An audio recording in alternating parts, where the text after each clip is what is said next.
Good afternoon, everyone. Welcome to the 5th Annual Graduate and Postdoctoral Research Symposium TED-like Talk presentations.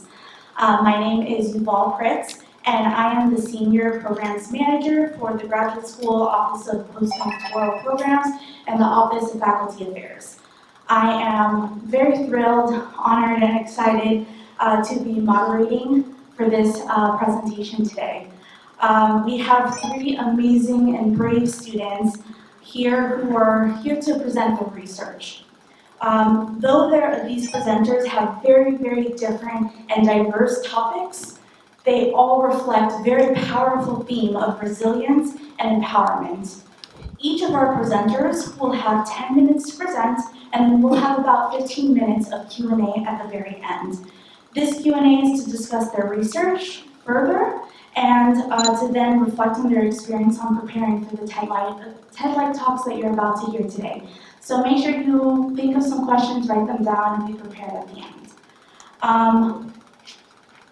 Without further ado, our first presenter is Ayushi Jain, a PhD student in ecosystem science and policy. Her TED-like talk topic is community-led, a key to a successful conservation story.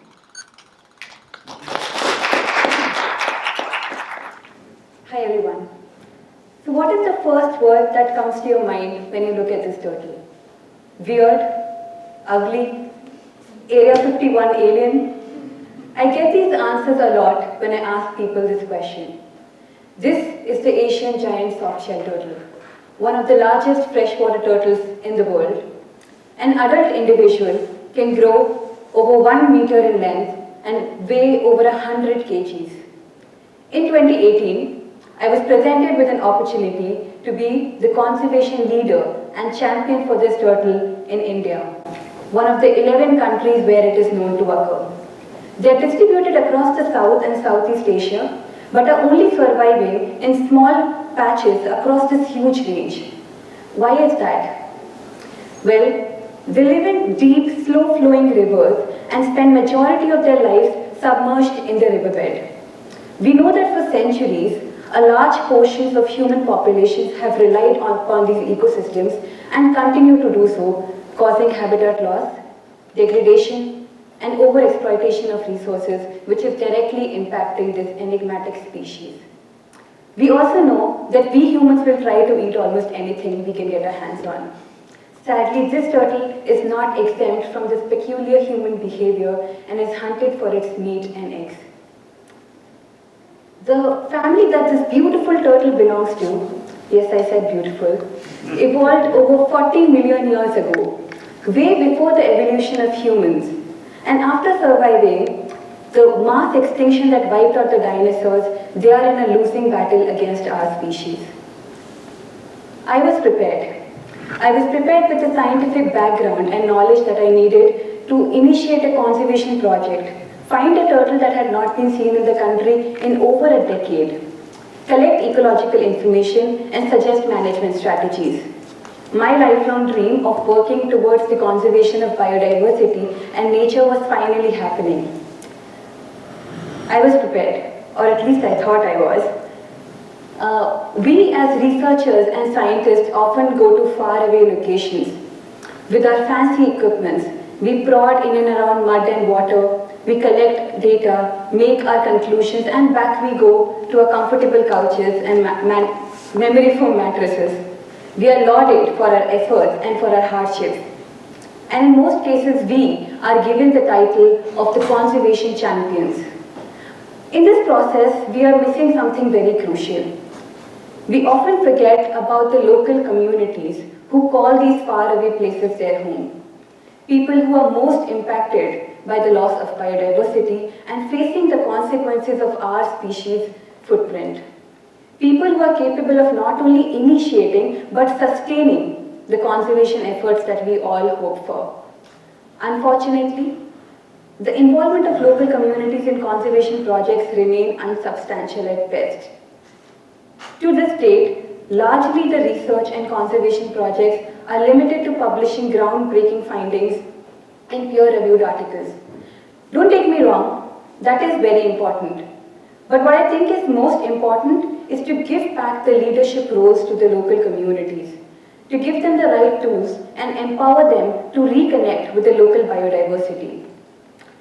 Fortunately for me, I came to this realization very early on.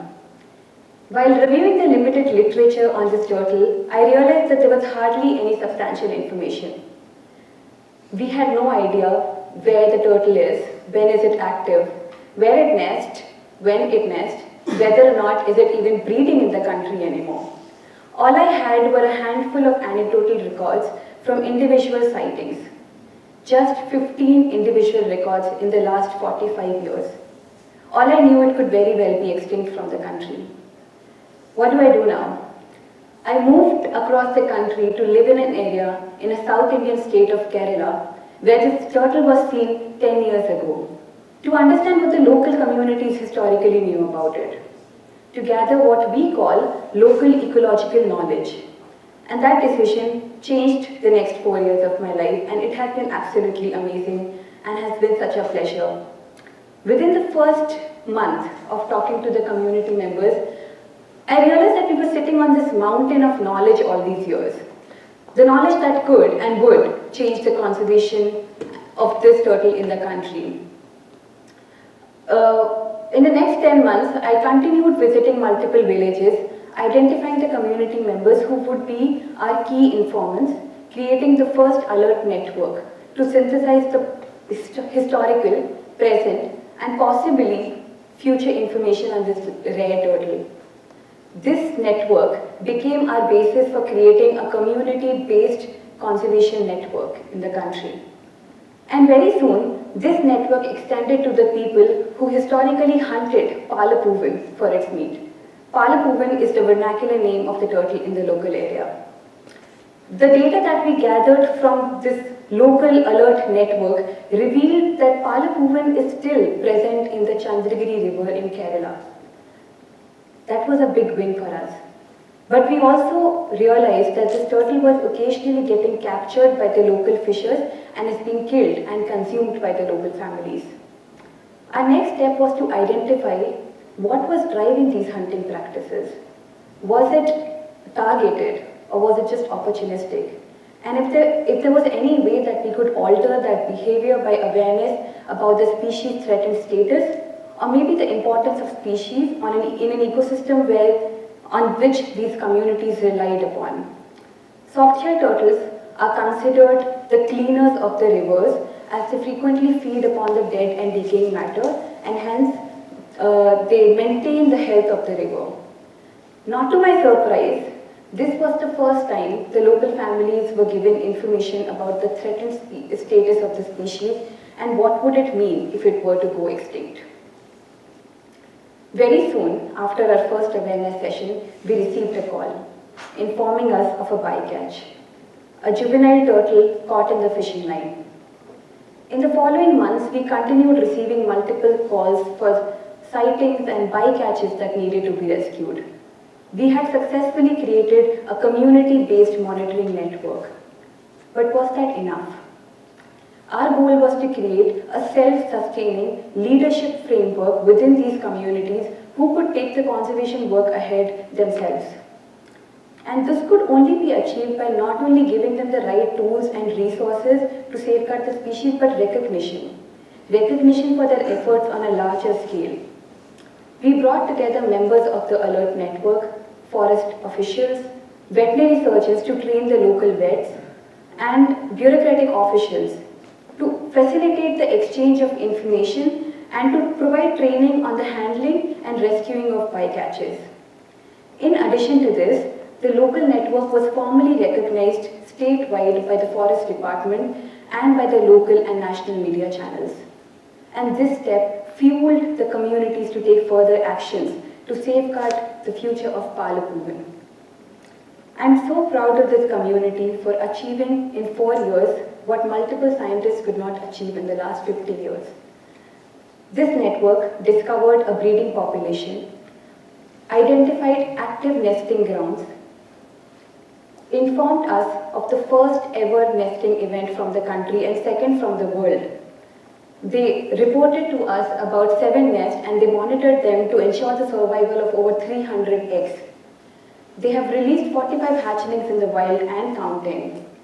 In addition to this, they informed us of 10 bycatches, 10 sighting reports, successfully rescued more than 9 bycatches, and informed us of 3 hunting and mortality incidents. And they are committed to secure the future generations of this species in the study area. This picture here shows our local heroes and true champions of conservation in the study area and in India. As I'm here in the United States, working to further my understanding on how best we can integrate scientific knowledge, local efforts, and governmental policies to create a better framework, this network continues its work without an outsider telling them what to do and how to do it. They now have a sense of pride and duty to protect not just one species, but the ecosystem surrounding them. And I'm so fortunate to be a small part of this conservation story, as I frequently receive videos like this, giving me hope and showing me that they have got it and it's going to be okay. Thank you.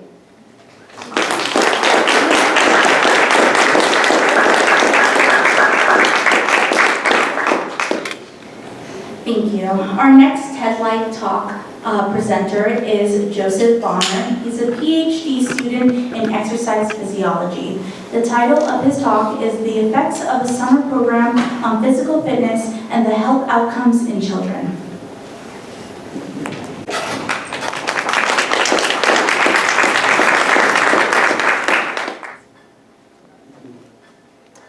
Hello. When people first meet me and hear that I'm a PhD in exercise physiology, I have a master's in nutrition, and I've worked out for most of my life, they assume a couple things about me. They may assume that my diet and exercise is perfect. They may assume that I've always been this way, that my genetics, my metabolism gives me an advantage. They might assume some fun things about me, that maybe I don't have cake on my birthday. Or maybe on holidays like Thanksgiving, I wake up and join people for 5Ks as opposed to celebrating with my families. While this is certainly comical, it's important to note that everyone's path through nutrition and exercise is individual. And I'd like to share my own interest and passion into these fields as a way to introduce my research. But to do that, we have to travel back in time to when I was a kid. This is me, age 6. And at this point in my life, I wanted to be a paleontologist. I loved going outside, playing in the natural world, looking for new species and wishing dinosaurs existed. I found out they didn't. And this was my first introduction into active play and playing with my friends and peers in my environment. Fast forward a couple of years, and there are a few noticeable differences in my development. First, I got a haircut. Pretty snazzy one of them. But also, I was exposed to different environments in terms of my school, my family, my friends. And due to that, and also some family issues, my parents separated when I was young, I internalized some of that emotional impact and began to put on weight.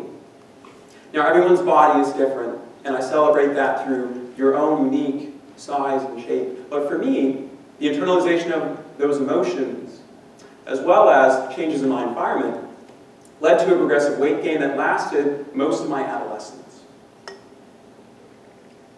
This really peaked when I was entering my middle school years, and I developed insecurities about how I felt about my weight and my perception. Again, coupled with introductions to food environment considerations, this was something that impacted my self-esteem and my lack of physical activity engagement.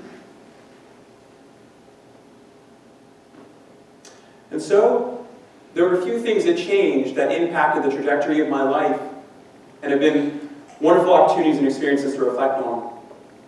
The main thing that I realized, and the day was March 10th, 2010 when I realized this, was that it was not only my responsibility to promote my health, but also to learn how to compassionately love and care about myself through that health promotion. That exercise and nutrition could be a way to facilitate an uplifting promotion of healthy behaviors. And honestly, I wouldn't be standing in front of you today if I didn't have that moment to myself. That started the journey. Now, what I've experienced in terms of my youth is not only unique to me or certain individuals, but we've seen trends across populations first.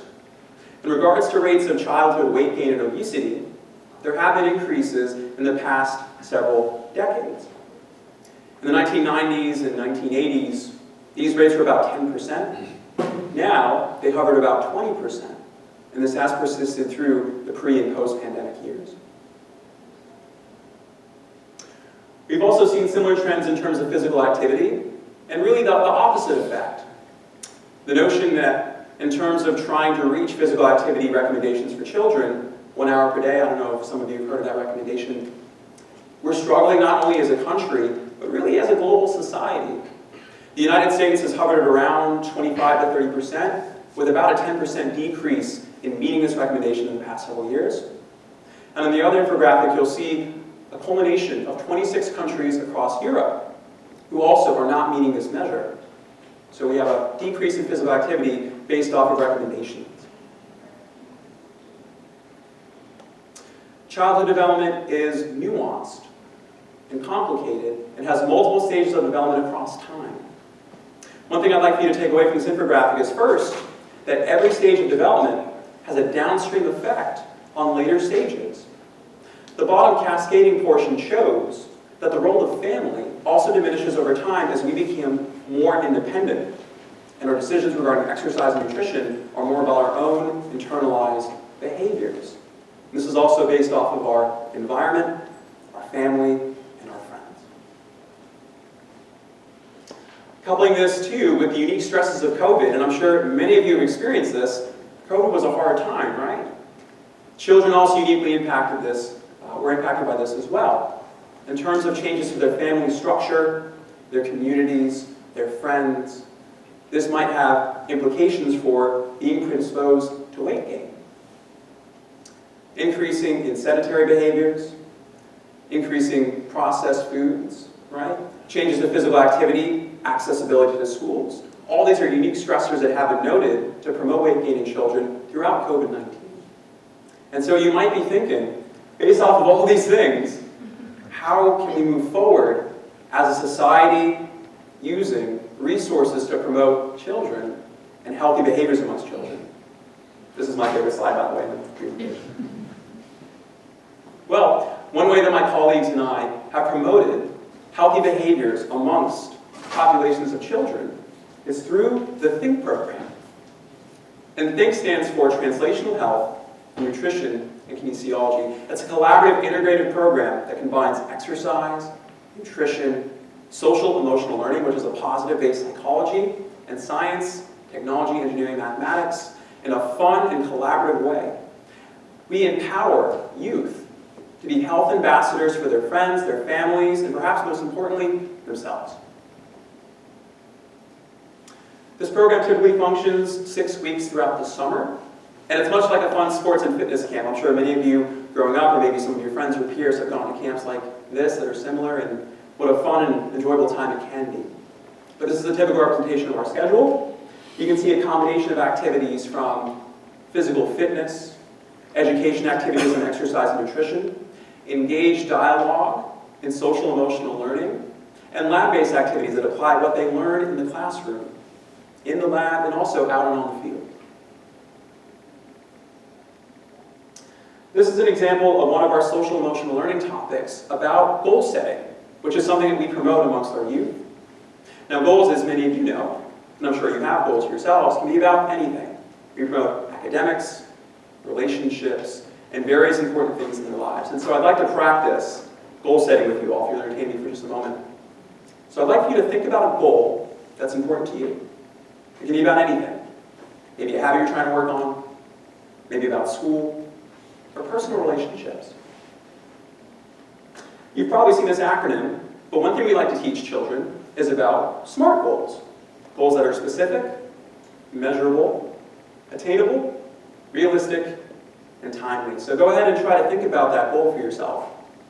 For instance, for me, sleep is something I probably don't get enough of as a doctoral student and researcher. Now, the last thing we typically do with our children is we have what's called a team huddle. And in our team huddle, What we like to do is to facilitate conversation about what they've learned and what they've gained from those experiences. For the sake of time, we don't have time to do that today, but feel free to share with your peers or friends about your goal. I encourage you to do so. After running this program for 3 years and 6 weeks per summer in that 3-year period, I'd like to share our findings with you. So first, across physical fitness measures, we saw a marked increase by about 10 to 15% in key physical development markers. Things like aerobic fitness, agility, power, muscular endurance, and flexibility. Often these tests are probably things that you've seen in physical education classes.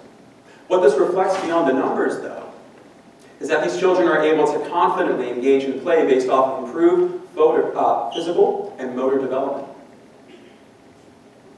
In addition, regarding surveys, we have 2 surveys that we conducted.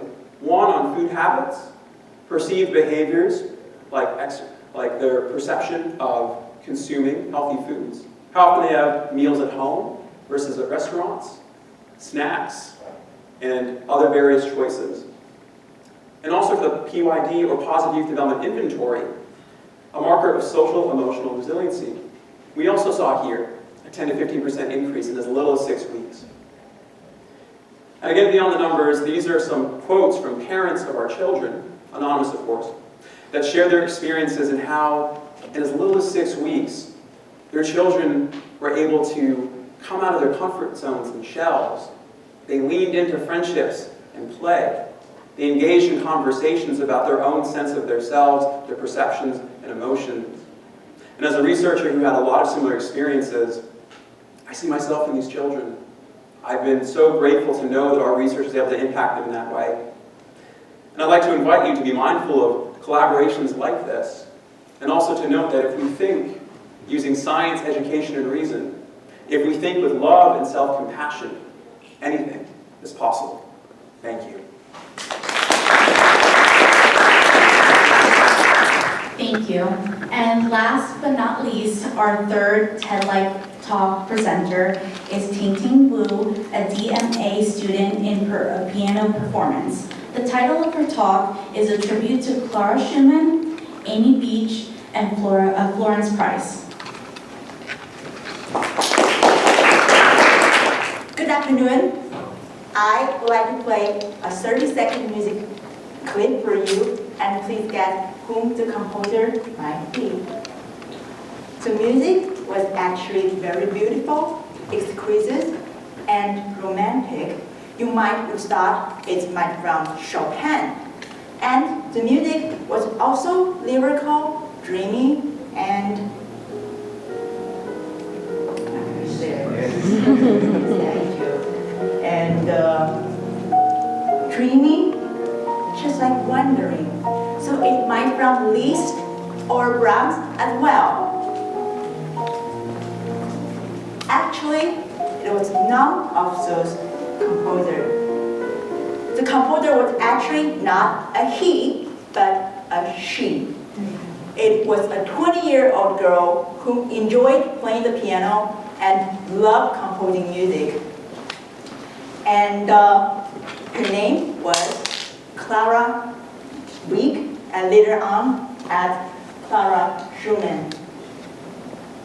In her 76-year lifespan, no matter how much she enjoyed composing music, she completely stopped writing any of her own music by the age 35. You might be confused. There's nothing wrong in composing music if she really loved it. Why did she stop? Because she felt ashamed to create her own music, no matter how much she enjoyed doing it, and she always had no confidence and always in the deep self-doubt. And the answer from her was because she was a woman. And in her opinion, a woman must not wish to compose.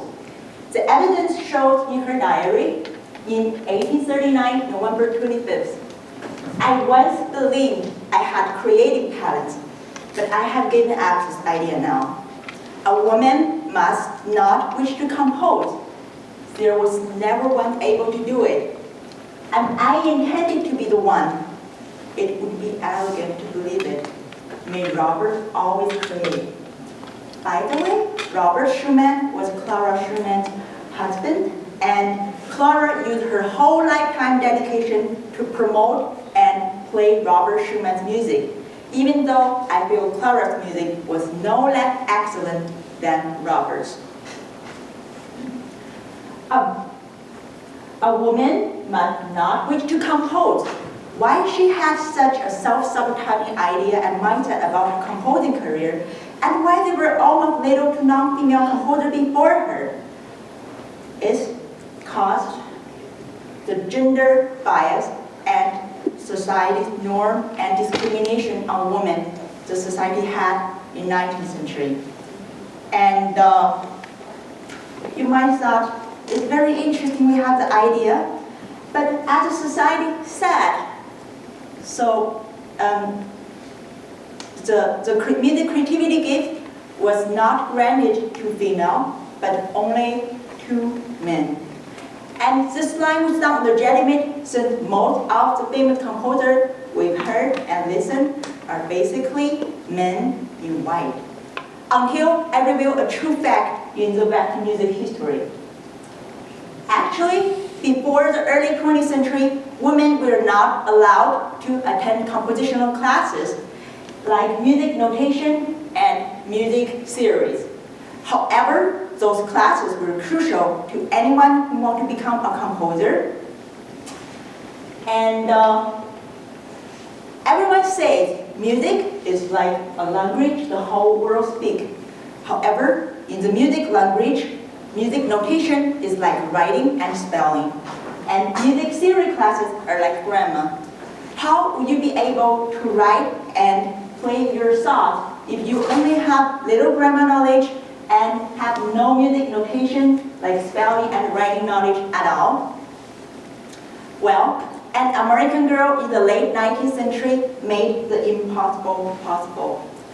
Even though she couldn't find any compositional teacher to teach her, and with the disapproval of her family and husband, she decided to learn the composition by herself. Her name was Amy Beach, and it was the first American female composer in the Western music history. And she was fully self-taught in the music composition. And as a woman, she met many negative reviews about her composition and also in her gender. And she was not affected by the negative review from the professional critique. Instead, she was constantly listening to constructive advice from her music lover and general audience. And with the year's effort, at the age 29, she finished her first symphony orchestra work in Gaelic Symphony Orchestra in E minor, which was premiered by the Boston Symphony Orchestra in the 1896. The music was 40 minutes long with a full orchestra. So, if what we say Amy Beach achieved was an impossible mission in that period, the next composer story would be a legend. One line she said was, to begin with, I have two handicaps, those of sex, the other race. Her name was Florence Price, who was the first African-American female composer in the early 20th century. And unlike Clara Schumann and Amy Beach, she began her composing career late, like age 26, and didn't get much fame as a composer until the age 33. And as a black woman, she also met extra difficulty in publishing her music works. For example, a music publisher called Arthur Smith, who was always able to publish every work of Amy Beach, never published any work of Florence Price, even though she had been asking for his permission for years. However, Florence Price didn't give up on publishing her music work, and she never stopped writing her music. With a year's effort, she was able to compose 4 symphonies and published successfully, and were premiered and performed by the Chicago Symphony Orchestra by the age 58. All these great female composers' work are no less excellent, beautiful, and powerful than any of male composers in the past. The reason we don't know their name is caused by the gender bias our society has been holding for a long time. And that's also the reason caused unequal opportunity women didn't receive before, and also caused undeveloped potential the women had. Well, our society is improving. In year 2022, there were 13% female composers in the music industry, though it's not a great leap yet. Our society is still improving. At the end, I have some words to say to all female composers and women in general.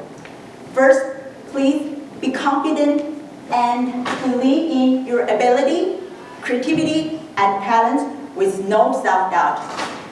Second, please be brave to chase your dream. Even though in the society, there will always have some people to say something, please don't listen to them. Third, you will meet difficulty while chasing your dream.